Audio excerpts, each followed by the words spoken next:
Poke the Bear is brought to you by FanDuel, the exclusive wagering partner of the CLNS Media Network. And welcome into episode 149 of Poke the Bear. That's Conor Ryan. I'm Evan Marinofsky. Connor, what is up? Evan, I'm doing well. How you doing? Doing great. It's a bit of a lull with no hockey. Long layoff of no games. What am I supposed to do at night? Watch the Red Sox? Are you kidding me? That's all I got now? What?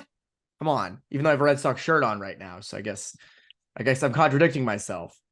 But anyway, the Stanley Cup starts on Saturday. Now, we want to spend a little time talking about it because there's a lot of local ties here, whether it be Bruce Cassidy with the Knights, Jack Eichel with the Knights.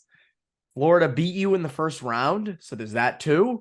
I think maybe people are rooting for Vegas to win and Jack Eichel to bring the cup to North Chelmsford, or maybe Bruce Cassidy will bring the cup to TD Garden or Warrior Ice Arena. That'd be hysterical. That'd be the pettiest, greatest thing in the world.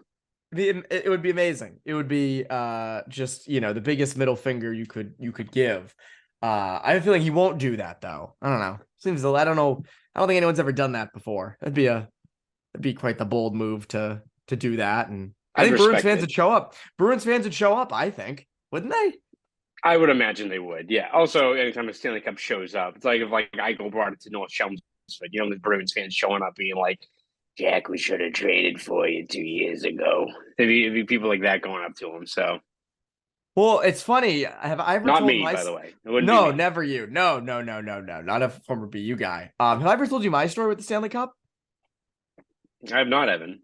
Oh, well, this is a perfect time. There's not a lot else to talk about, so might as well do this for a second. When I was in 7th grade, I think I was a peewee for Framingham Youth Hockey, and somehow one of the dads on our team knew the guy with the cup, the keeper of the cup. So I don't know how the cup was. This was 2011, but it was fall of 2011. Like it was winter of 2011. So it was like the Bruins had already kind of done their cup tour around the area with it. And I don't remember why they brought it, but the whole idea was they were going to bring it just for our team to have it on the ice for a practice, and we could, skate around and take pictures with it. It was supposed to just be our team. Well, the dad on our team told the whole town. And when the keeper of the cup showed up, he was like, what the hell is this? And the line, Connor, was around Loring Arena, down the street. I mean, it was an incredibly long line. People were waiting for hours, and they did, and somehow the keeper said, fine, you can all take pictures with it. So I think my family's Christmas card that year was us with the cup, but my team got special treatment. We got to take a picture on the ice with the Stanley Cup, and it was a really cool thing. It'd be hilarious if the keeper of the cup was just like you had one job, which is not to spew shit, and no, now we're taking it away. Yeah. And again, that's how I remember the story. This story is also 10, 12 years old. I heard the story when I was, you hear it when you're in 7th grade. So maybe there was an arrangement where the guy was like, you can bring it. And I don't know about that part, but from what I know, that was how it went down. But yeah, I mean, crazy. And to think the keeper of the cup was just like, yeah, you guys can just take the pictures with it. We'll be here from, 6 p.m. until, 11:30 at night or whatever it was. So it was an incredible thing. I mean, for the kid my age, that was, the peak, that was my Facebook profile picture for years, but anyways, I should have. I touched it. We weren't supposed to touch it, but I got like a little finger on it. So I guess that's why I didn't make the NHL. It was I went boop, and that was that. But anyways, Vegas, Florida, one of those teams is going to hoist the cup for real on sometime soon, the next couple of weeks. Or never. Maybe never. I think this is a really hard series to pick, and I think this is a Stanley Cup that. Last year was Avs Lightning. I didn't find that to be that hard. I thought it was kind of obvious who was going to win that one. The year before was Canadiens Lightning. That was kind of obvious. The year before was Stars Lightning. I guess there was a case for the Stars, but I don't know. Hindsight's 2020. I still think though that Lightning team was a wagon. What the Stanley Cup was before that year. I'm not going to go into that or any of those. I can't get it off the top of my head. But this is a hard one. What are your thoughts going into this series? Because it took me when you texted me the outline for this show, it took me a couple hours of like really thinking like, what, like, I don't even know what my prediction is. I know what it is now, but what's yours? Yeah, it's really interesting because, it's I don't think the ratings are going to be that great for this series, Evan. That's just my No. educated guess. But I think if you're just a pure hockey fan, it's a fascinating matchup and one that I'll be following along because I think you've got, Florida has that team of destiny feel, but also in terms of their play styles between them and Vegas, they're like kind of two effective but contrasting styles. Like Florida is very much like heavy on the forecheck, generating chances down low, whereas, probably an offense first team, I would say. And then you've got Vegas, which I think is more structured defensively, a lot of big defensemen, but, their forwards buy into their system. Like William Karlsson's having like a unreal defensive series or postseason. So that, they're at their best when they're suppressing the other team, limiting chances. Then a lot of their chances on the other end of the ice are through transition, which when you have guys like Eichel or what have you, you can have kind of that quick strike offense. So it's going to be fascinating to see just which of those, which of those strategies play out. You want to say that the simple forechecking, turnovers, those kind of things that Florida has kind of employed is probably the most sustainable way to win. But I think it's all going to come down to the goaltending, right? Both teams have star players. Both teams have guys up and down the lineup contributing. I think it's 15 different Panthers have a goal. I think like you look at the fourth line for Vegas, they've got like William Carrier and all these guys have like 2-3 goals. Like they're Ivan Barbashev is their like yeah. third leading scorer on the roster. Yeah, like they've got, depth across, which again, it's not like we're not breaking new ground here. I think every year people look for things that, you can follow as a blueprint, but depth scoring is essential for all that. So both teams have that. I think it's going to just come down to which goalie blinks first, because both have been unconscious, right? Bobrovsky has been fantastic, especially as, the playoffs has gone on. There was a few games against Boston where he was, but then like Toronto and Carolina, he was money. And then you look at, again, it's probably why we look at the goaltending for the Bruins as to why, it might be a situation where they move on from a guy is got Aiden Hill, who was number 3 on the depth chart. Now he's got a .936 save percentage, 2 shutouts. He's been fantastic for them in an area of the team where if anyone was going to say, even before the year starts, what's the biggest concern with the Golden Knights? Goaltending. And it got even worse from there. And yet now they've got Aiden Hill, who's leading the way. So I think it's going to come down to which of those two goalies falls back down to earth a little bit, right? Because right now you look at everything else, star power, scoring depth, coaching, all that stuff. Pretty even series, even if they are different styles. I think it's just going to come down to the goaltending. I agree. As I said, had a tough time picking this because, as you said, the teams have different styles of play and all that. Florida's obviously been on a wrecking ball kind of crew, just a wrecking ball through the playoffs. I mean, after the 7-game series against the Bruins, just steamrolled the Leafs, steamrolled the Hurricanes. Here's their issue, though, and this is what happens when you succeed. You have a little bit of a layoff. 10 days between game 4 of the conference final and the start of the Stanley Cup. And when you're an 8 seed like that, and you're relying on momentum and you're just going,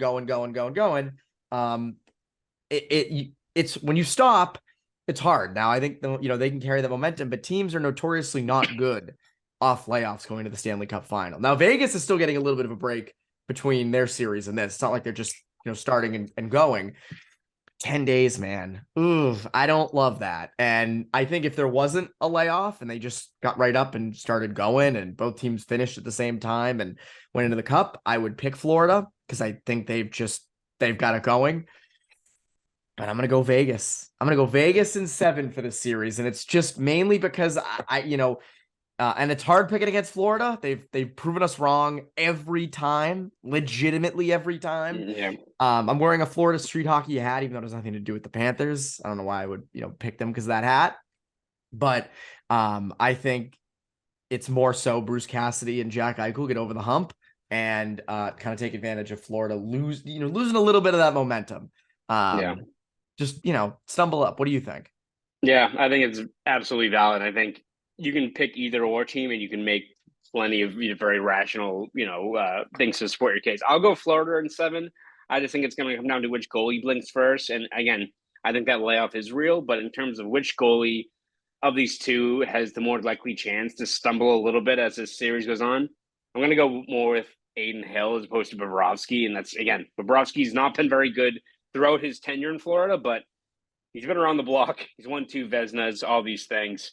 I think it's just something where I could see him being more even keel over the span of the series opposed to Adin Hill, especially when I think you look at just what Florida brings, like, whether it's their shots from the point with guys like Montour, it's Tkachuk wreaking havoc down low, Bennett mucking things up. Like, you got to be kind of on your toes and, ready for whatever Florida throws at you. And I feel like in terms of the goalie and being put in that spot, and again, Adin Hill deserves all the credit for what he's done so far in this run, but I could see him being the first to kind of blink in that regard. But again, I think this is a toss-up. It's probably the closest when you look at, like, either or, since probably what?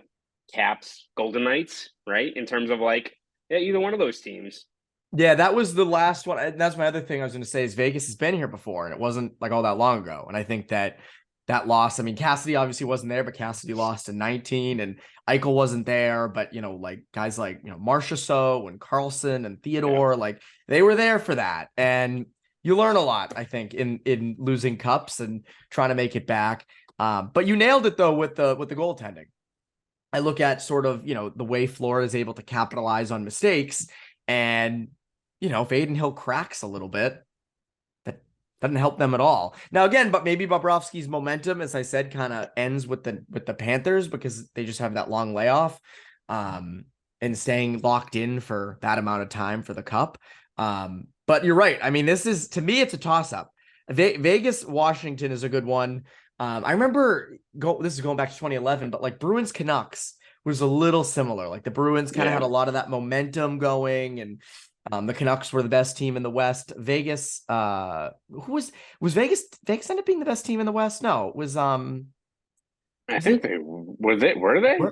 I think they were. I feel like they were a very good team all year through. I think people were like more or less, unless I'm just missing someone. Maybe like if they beat Winnipeg to get to the Stanley Cup Final. Yeah, and Winnipeg wiggled in at the end of the regular season. I don't think if Vegas wasn't one out west, they were at least Vegas was one. Right? I think Vegas was one. Yeah, Vegas was one. All year long. Colorado and Edmonton were tied for 2 because they were 109 points.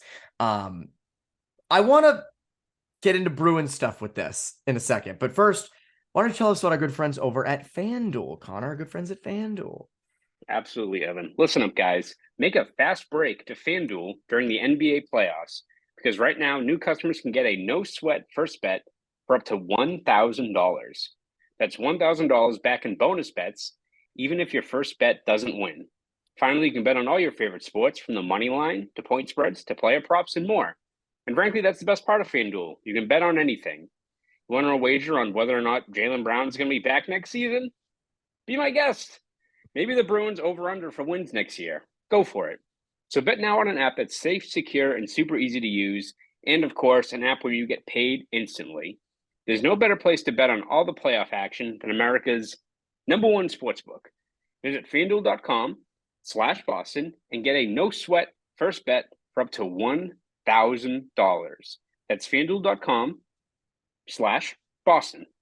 FanDuel, the official sports betting partner of the NBA. Please gamble responsibly. To continue on with this Stanley Cup thing, and this kind of just came to me as we were discussing goaltending. If Adin Hill wins it for Vegas and carries them past the Panthers and they win the cup, do other teams, mainly the Bruins, start to look at their goaltending and say, maybe it's not the best idea to put a ton of money into your goaltending? And sometimes it's just the guy gets hot. Binnington in 2019 was a good example of that. Now, again, it's hard to project that. It's hard to get someone in there and say, oh, this guy's going to win, all these games in a row and carry us to a cup, and he has no experience. But does that change the outlook at all?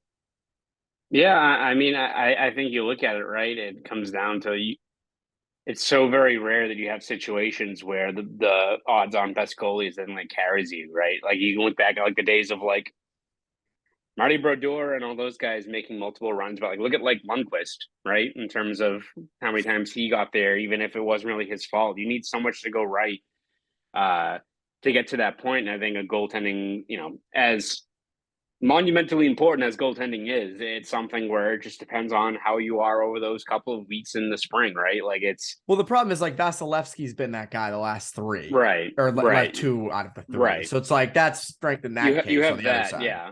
But then you look at like Bobrovsky, who has that pedigree for years, right, and has been honestly quite bad in Florida so far, but then just gets hot at the right time. And again, if Paul Maurice doesn't go back to him and keeps on going with Alex Lyon, they're probably not even in the spot, right? It just shows you it's Bruins nights in the shoot. Stanley Cup. Yeah, exactly. Like it's one of those things where it's so tough in terms of carving out that straight path. It's not like even in baseball where you have 1 or 2 ace guys that you can walk in and all things considered, you probably know what you're expecting out of them if they're anchoring the top of your rotation in the playoffs.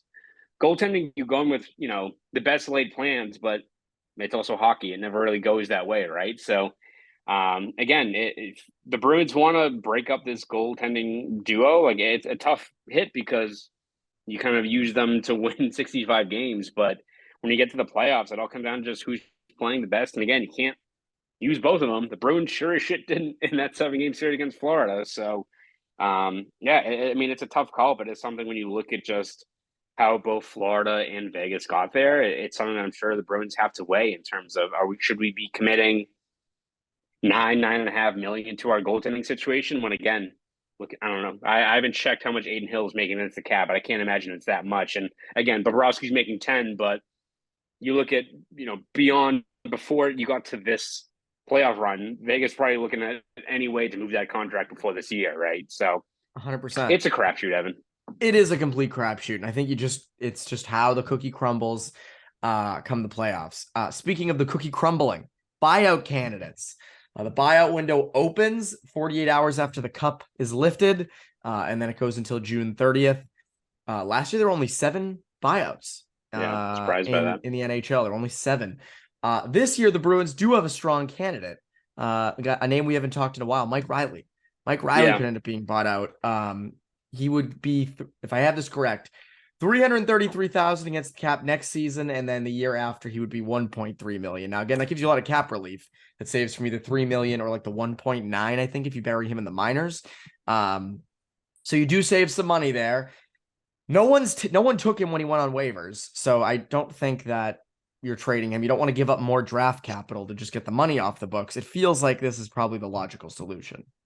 Yeah, I mean, he's probably the only logical in terms of buyout candidate. And yeah, you got to do something to get that money off the books some regards. And again, who knows? Maybe they kick the tires again to see if anyone wants him. Because I think we were all kind of surprised that no one took him off waivers last year. Because, again, he was kind of put in a shitty spot where should not have been buried in the AHL all year long. Still, I think, a very solid player for what he brings. And you look at all the teams out there that could use a body like him on their D-core. I mean, you put him with, we mentioned before, to like the Blackhawks. He's from Illinois. Have him on that team, play 82 games. He's probably getting like 35 points. You either keep him or you flip him for an asset. So I could see them trying again with a guy who's, only is on the last year of his contract, try to move him to see if you get anything back. I think it's more of just, even if that's a 6-round pick or something like that, you move him just to get that cap dump without having that 1.3 million against the books next year.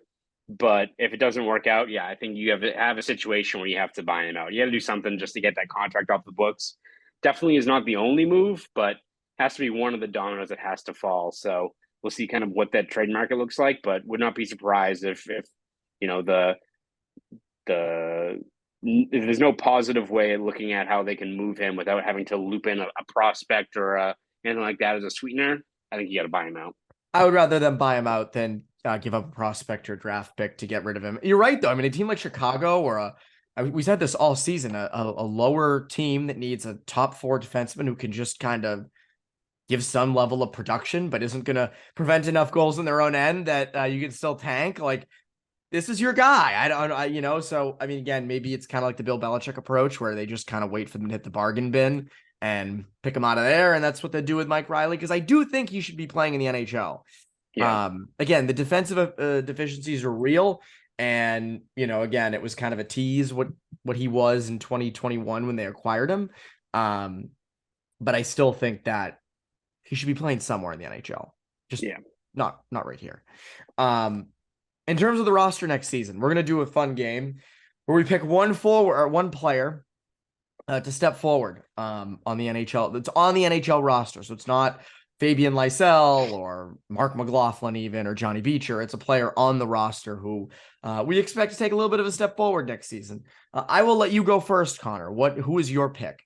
Yeah, that's probably an obvious one that could be thrust into a very critical role next year, but I'll go with Pavel Zacha, who I think is someone who could, can and should continue to build off of what he showcased this past season, especially when put in that top six role. Not just in point production, but I think he has room to grow defensively.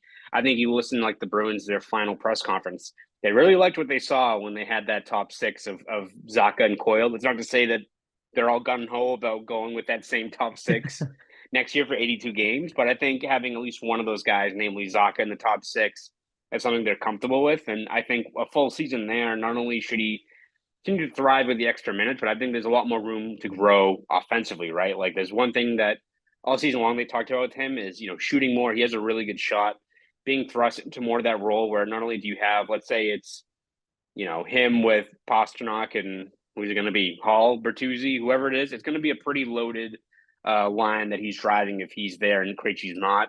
So, this is the guy that could get 65, 70 points. It also you factor in the power play time, like he could be a guy that could be put in a bumper spot that could shift things around there. So I think he has a lot of room to grow. And I think he's a guy that could continue to take a step forward. You look at that contract he signed and what he gave you over the full span of season, it's a pretty bargain bin deal for what that contract is and the production you got. And if he's fixed in that top six role moving forward, could look better and better, which at this point you need. Considering the cap situation, you need, if you have a top six guy like that, he can give you 60 plus points a season. Not too bad. You take that. You take it. I agree. He's definitely one. Another center, I'm not going to make him my pick, but Trent Frederick. He's a guy that former first round pick. We've both kind of said we don't really see him moving out of the bottom six, but maybe he elevates into a third line role or something, like a more consistent third line role, or if somehow they needed him to play center, whether it be on the fourth line or third line. I don't think he's going higher than that. That could be a step forward. But mine is Jeremy Swayman. Yeah. He's been good. He's been solid. But if they do trade Linus Ullmark, the onus is on Swayman to be a legit starter, to play the majority of games and to be fresh for the postseason. And again, he has the makeup to do it. Like, he was peppered at Maine. He's got that cool personality that typically works in the net. Like, I think he'd be fine. But I think that, if Ullmark goes, I think he's primed for a step forward. So he would be my pick for a little step forward next season. Any other picks? I mean, DeBrusk would probably be one. We'll get into it more later on. That's probably the only other one I had, but I think he's a guy that he's here. Again, depends on maybe who his center is, but you look at a guy who was on pace for 37 goals over 32 games last year. For him, it's all about, I think, just making sure you avoid the lulls in consistency. But if he's fixed in a top six role, especially with Marchand and Bergeron's back, I think you like what you get out of him. But again, that also then raises the question of what kind of contracts he getting the year after that. But he's a guy that I think you're going to need to deliver next year if he's still here. And he has not even the potential. He has the means to do it. If he's healthy, he can give you 33 to 37 goals if he's out there 82 games. He's not, what was our other stat? Like the 60 goals per 60 or whatever, that awful stat we had for DeBrusk that one time that people still tweet at me about occasionally. You're not expecting that, but if he's healthy, you need him to be a legit 30-goal scorer, and I think he is. I agree. I mean, like, he was on pace for it this year. Another person to step forward, not on the roster, but Jim Montgomery. It's another one. It's another interesting one. There you go. Can he step up? Can he move the needle? Is there something they can do in the regular season that they didn't do this past year that sets them better for the playoffs? I was beginning to watch the last Behind the B of the season, and then I saw that. I had to go to bed, so I was like, I can't watch the rest of this. But it should be an interesting watch to see them shift and get ready for the playoffs, and then it all kind of fall apart the way it did. So not great. Connor, what can we look forward to from you over at Boston.com and the Globe? Yeah, we're going to have you covered every step this offseason as we continue to trudge through these very sleepy weeks of June, right, Evan? We're getting through it. We're getting there. We're trying our best. You know what I always say, Connor? If we could get through COVID, yes, and like that pandemic long thing that we had nothing, we can do this. So absolutely. But yeah, we'll have you covered throughout this offseason, free agency, trades, draft, dev camp, all that good stuff. So please read over at Boston.com. And if you want to follow me on Twitter, you can at Conor Ryan _93. Go do all that. And remember to go subscribe to New England Hockey Journal. That is Conor Ryan. I'm Evan Marinofsky. You Poke the Bear listeners. Have a great rest of your week.